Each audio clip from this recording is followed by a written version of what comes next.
back to the original piece we looked at here.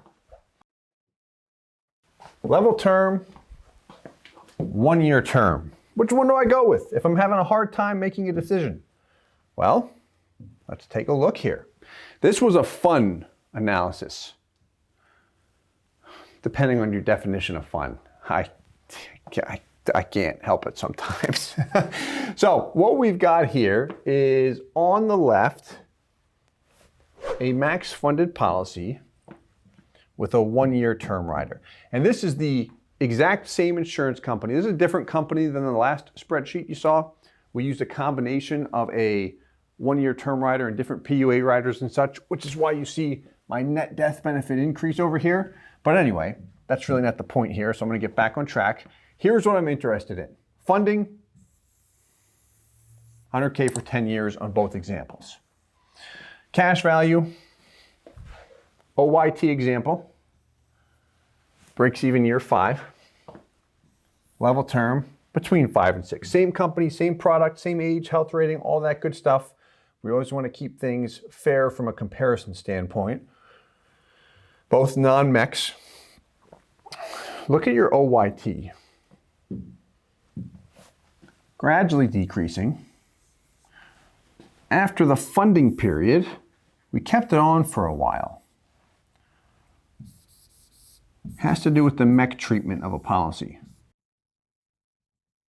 If you are an agent or you've seen or heard of policies running into MECs down the road, that can happen on policies. There's ways to forecast that, excuse me, based off of present dividend rates, but also conservative dividend rates as well. Something that's important to forecast if you're designing policies for your clients.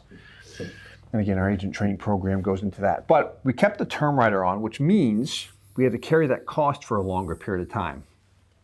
Depending on how we design the policy, that might have to go for a couple more years, sometimes can go a little bit less, but often I like to shoot that conservative to ensure we don't run into a MEC. But the purpose here was to analyze the term cost, and here, to prevent the MEC, gradually increased over time. Right, so I see creeping up on me, it's going up. Should I buy it or should I steer clear of it because of that? Should I just go with the level term rider? So here's the level term rider. Again, same product, same company, just different term riders used. 10-year level cost, $41.40. Level not going up. Much more straightforward, right? Cash value, okay. Similar by year 10. A little less than a $30,000 difference. $2 million term rider. This one we dropped right away. We did not have to carry it, and I will let you know we overinflated the MEC limit here. Because again, in all scenarios, we don't want a MEC. Now, here's the kind of stuff I have fun with. Level term. These are the cumulative or total term costs. Spent a total of $41,400. Over here, about $33,000 with the 1 year term rider. So it's a bit lower. Interesting. Now, depending on how long I want to fund, you could see these two flip back and forth in terms of the net cost or net out of pocket. It's really interesting when you actually start breaking it down. It depends on the insurance company too that I select. But here is kind of the unseen piece that I'm interested in. Let's give ourselves some space. Is with this specific insurance company, and this is where it's so important, like if you are concerned about flexibility in the different companies and gathering the details or having enough information to make an educated decision, it's good to ask or get material on different companies so we can actually understand them. For example, this company, when I use a 1 year term rider, I can add PUAs, well, I shouldn't say at leisure, one time per year. I can adjust it, meaning I can pay $100 in this year, then $20,000, then $50,000. I can bounce up and down, use the policy kind of like a flexible savings asset depending on my cash flow, without any medical underwriting. And if you are not an agent, if you are viewing this video and interested in a policy and want more details on this, call or email us and we'll provide the info, no problem. So, key point here, with the 1-year term rider, we can adjust payments without underwriting.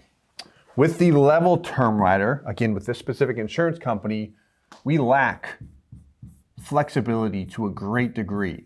You have some flexibility, but without getting into the weeds, we cannot bounce your payments up and down like we can with the 1-year term rider. And it goes back to that chart. Remember where the whole life goes up, term goes down, and there's no liability to the company?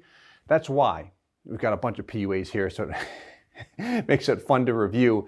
In any case, we do lack flexibility with the level term. And again, not all companies do. So that's where it's good to see everything, understand it, ask the right questions, or have a resource that provides the education, whatever it might be.